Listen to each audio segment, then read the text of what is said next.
Act 1. The Quiet Hijacking. The day before Thanksgiving, 1971. In America, it's a day of travel, of families reuniting, of a nation slowing down in anticipation of a holiday feast.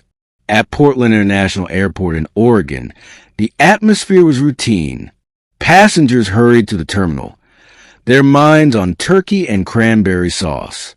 Among them was a man who would, in a few short hours, become an American folk legend. He walked to the counter at Northwest Orient Airlines and purchased a one-way ticket to Seattle, a short 30-minute flight. He paid in cash. He gave his name as Dan Cooper. He was in his mid-40s, dressed in a dark business suit, a black tie, and a crisp white shirt. He carried a black attaché case. He was quiet, polite, and utterly unremarkable. No one gave him a second glance. He was just another face in the holiday crowd. He was, in fact, a ghost about to step onto the stage of history. He boarded the Boeing 727, Flight 305. He took his seat, 18C, in the rear of the aircraft.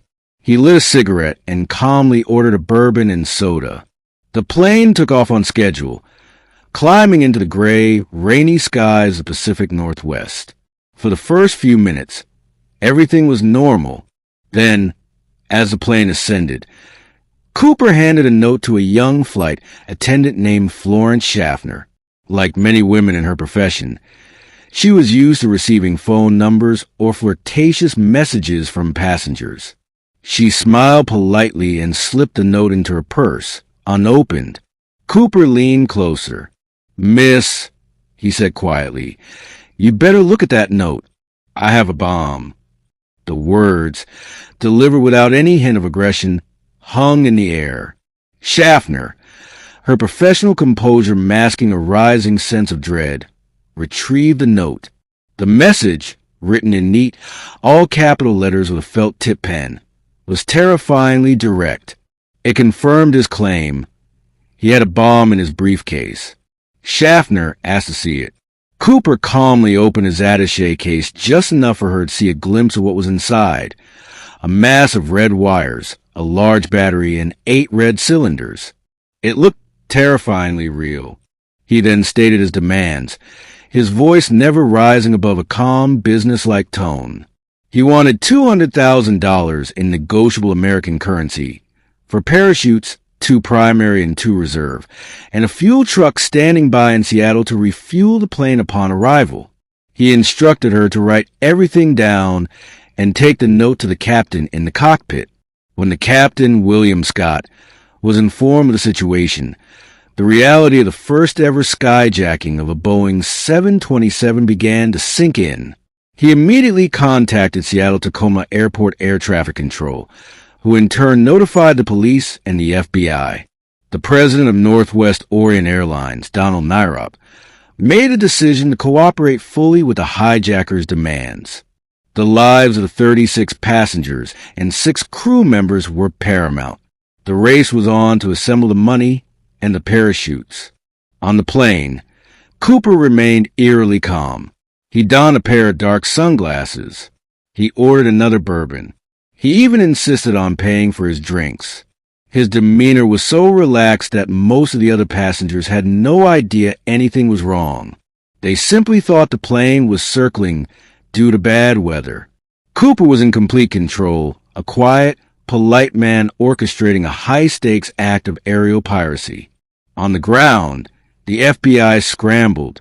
They gathered the $200,000, using 10,000 unmarked $20 bills, most with serial numbers beginning with the letter L, issued by the Federal Reserve Bank of San Francisco. They also managed to procure the 4 parachutes from a local skydiving school. As the plane circled Puget Sound, burning off fuel to ensure a safe landing, the passengers were finally told they were delayed due to a minor mechanical difficulty. After nearly 2 hours of circling, Flight 305 finally landed at Seattle-Tacoma Airport. The plane was directed to a remote, brightly lit section of the tarmac, away from the main terminal. Cooper ordered the shades of the passenger windows to be closed to prevent snipers from getting a clear view. A single airline employee, carrying a cash-filled knapsack and the parachutes, approached the aircraft. The exchange was made. Cooper had his money and his parachutes. As promised, he then allowed all the passengers and two of the flight attendants, including Florence Schaffner, to leave the plane. He had kept his word, but his plan was far from over. The second and most mysterious act of his drama was about to begin. Act 2, the leap into oblivion. With the passengers safely off the plane, only 4 crew members remained with Cooper: Captain Scott, First Officer Radizak, Flight Engineer Anderson, and a flight attendant, Tina Mucklow, who had volunteered to stay. Now, Cooper outlined the second phase of his plan. He wanted the plane to take off again and fly towards Mexico City, but with a very specific and very strange set of flight parameters. He instructed the pilots to fly at the minimum possible airspeed without stalling the aircraft, approximately 115 miles per hour. He ordered them to fly at a low altitude of 10,000 feet. Crucially, he demanded that the landing gear remain down and the wing flaps be lowered to 15 degrees. These were bizarre instructions for a commercial jet, conditions that would make the plane slow and unstable, but perfect for a parachute jump. He also specified that the cabin must remain unpressurized. His final and most critical instruction was that the aft air stair of the Boeing 727, the staircase at the rear of the plane, must be left down during the flight. The airline officials on the ground protested, arguing that it was unsafe to take off with the stairs deployed. Cooper was adamant. After a tense negotiation, a compromise was reached. They would take off with the stairs up, but he would be shown how to lower them himself once they were in the air. At approximately 7:40 p.m., the refueled Boeing 727 took off from Seattle, with his mysterious passenger in complete control. He ordered Tina Mucklow, the remaining flight attendant, to join the rest of the crew in the cockpit and to close the curtain behind her. It was the last time anyone would see Dan Cooper. As the plane flew south into a dark and stormy night, the crew in the cockpit watched their instruments, their minds racing. They were flying through heavy rain and wind, with near-zero visibility. Sometime after 8 p.m., a warning light flashed in the cockpit, indicating that the aft air stair had been activated and lowered. The captain got on the intercom and asked Cooper if he needed any assistance. Cooper's reply was simple: no. It was the last word anyone would ever hear from him. At approximately 8:13 p.m., as the plane flew over the rugged, heavily forested wilderness of southwestern Washington state, the crew felt a sudden change in air pressure. The tail section of the aircraft oscillated, a clear indication that something had exited from the rear staircase. Dan Cooper, with his $200,000, had jumped from a commercial jetliner. The plane continued on its freezing, wind, eventually landing safely in Reno, pitch-black Nevada. 2 hours later, unforgiving terrain. The crew had no idea if Cooper was still on board. He had leaped into oblivion. FBI agents, armed and ready, stormed the empty aircraft. They found nothing but 2 of the 4 parachutes, Cooper's black tie clipped to his seat, and 8 cigarette butts. Dan Cooper was gone. The FBI immediately launched one of the most extensive and expensive manhunts in its history. The case was codenamed Norjack, for Northwest Hijacking. They knew the approximate jump zone. Hundreds of soldiers, FBI agents, and local volunteers began a massive ground search of the rugged terrain. They scoured the forests, mountains, and rivers. They found nothing. No parachute, no briefcase, no money, no body. It was as if the man had simply vanished into thin air. The mystery of D.B. Cooper had begun. Act 3, the endless investigation. The Norjack investigation was a case of epic proportions, a frustrating hunt for a ghost. The FBI was left with a handful of tantalizing but ultimately inconclusive clues. The most personal item left behind was Cooper's black clip-on tie. Decades later, in 2007, a scientific analysis of the tie would reveal traces of pure, unalloyed titanium, a rare metal used primarily in the aerospace industry at the time. This led to speculation that Cooper might have been an engineer or a manager at a high-tech firm like Boeing, which was based in Seattle.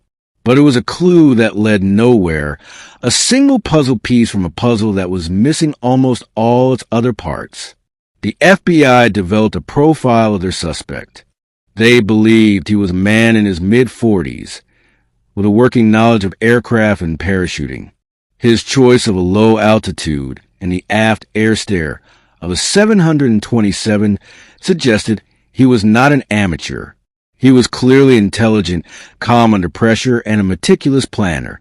The name Dan Cooper was quickly identified as a likely alias, possibly inspired by a popular Belgian comic book hero of the same name who was a test pilot. Over the years, the FBI investigated more than 800 suspects. They were flooded with tips and confessions, most of which were quickly dismissed as hoaxes. The investigation stretched on for years, then decades. Agents retired, evidence was archived, and the case slowly grew cold. But it never completely went away. It remained a persistent, nagging question in the back of the Bureau's mind. Then, in February of 1980, 9 years after the hijacking, a discovery was made that reignited the case. An 8-year-old boy named Brian Ingram was digging in the sand on the banks of Columbia River at a spot called Tenabar. He uncovered 3 rotting bundles of cash. When his family took the money to the police, the FBI was stunned.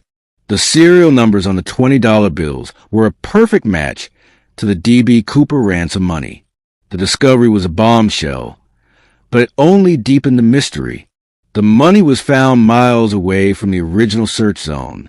How did it get there? Was it a sign that Cooper had landed, buried some of the money, and escaped? Or did it mean he had perished in the jump, and the money had been washed downriver over the years? Scientists studied the bundles, noting that the rubber bands were still intact, suggesting they had not been separated from the main knapsack for long. The location and condition of the money created more questions than answers.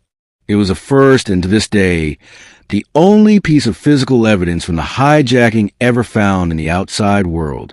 The FBI continued to pursue leads, even as the case faded from the headlines. They investigated dozens of compelling suspects, each with their own intriguing story.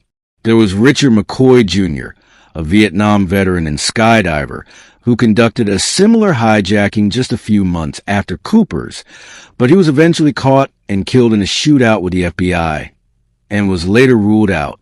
There was Dwayne Weber, a World War II veteran who, on his deathbed, confessed his wife, "I am Dan Cooper." His wife's story was compelling, but his DNA did not match the partial profile the FBI had managed to develop from the saliva on the stamps of the Zodiac-like letters Cooper may have sent later. One by one, every promising lead seemed to fizzle out. Every suspect was eventually cleared. The ghost remained a ghost. In 2016, after 45 years of active investigation, the FBI officially announced that they were suspending the Norjack case. They would no longer actively investigate, but would still accept any physical evidence that might emerge. The greatest manhunt in FBI history had ended not with a capture, but with a quiet admission of defeat. Act 4, the theories and the legend. In the vacuum left by the FBI's Unsolved case, a cottage industry of theories and speculation has thrived. The central question has always been, did D.B. Cooper survive the jump? The FBI has always maintained that survival was highly unlikely. Cooper jumped into a freezing 200-mile-per-hour windstorm at night into a dense mountainous wilderness. He was wearing a business suit and loafers. The parachute he chose was an older, less steerable military model. The reserve parachute he was given was a training chute that had been sewn shut, a fact he would not have known.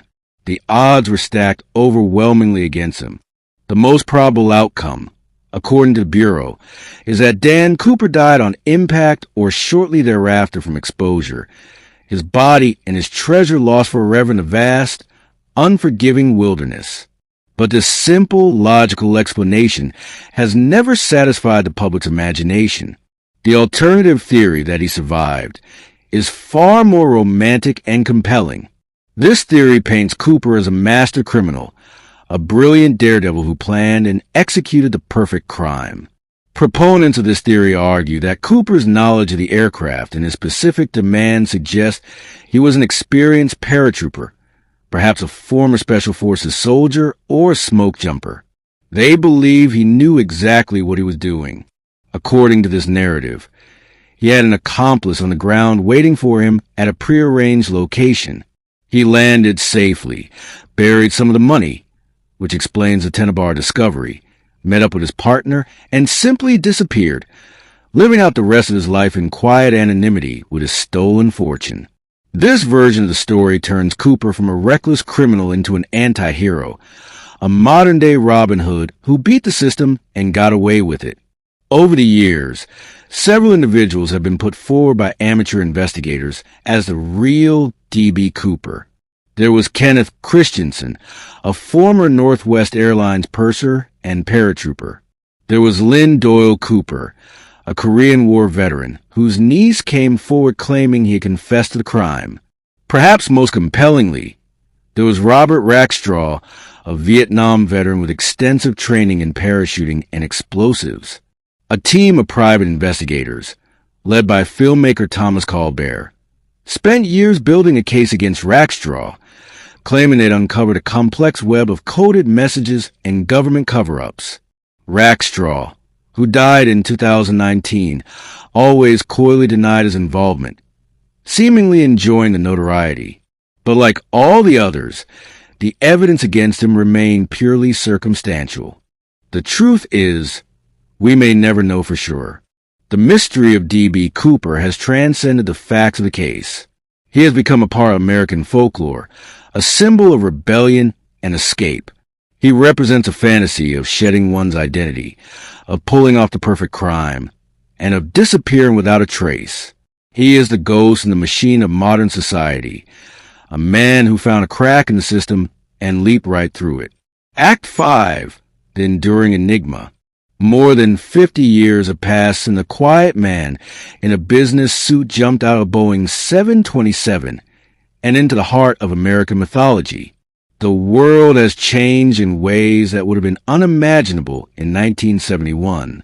But the story of D.B. Cooper remains frozen in time, an enduring enigma that continues to captivate and fascinate. What makes this story so powerful? Perhaps it is the sheer audacity of the crime. In an age of increasing surveillance and security, the idea that someone could commit such a brazen act and simply vanish seems almost impossible.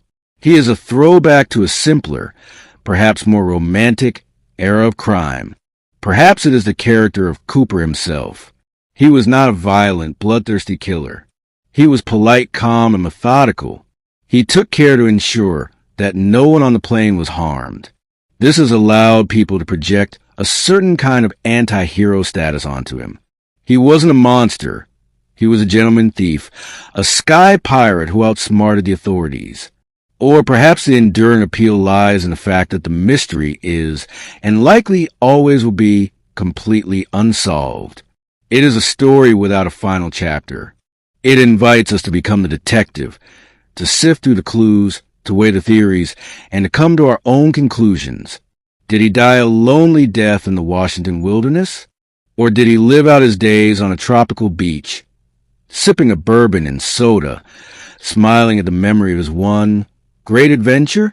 The FBI may have closed the case, but the public has not. The search for Dan Cooper continues, carried on by a dedicated community of amateur sleuths, writers, and filmmakers. Every few years, a new book is published, a new documentary is released, a new suspect is named. The legend is kept alive by our collective need for answers and our fascination with a good mystery. In the end, the man we know as Dan Cooper achieved a strange kind of immortality. He is not remembered for who he was, but for what he did, and for the profound, unanswered question he left behind. He is a ghost in the American consciousness, a symbol of the perfect getaway, a mystery that fell from the sky and was swallowed by the wilderness, leaving behind nothing but a legend and a handful of rotting $20 bills.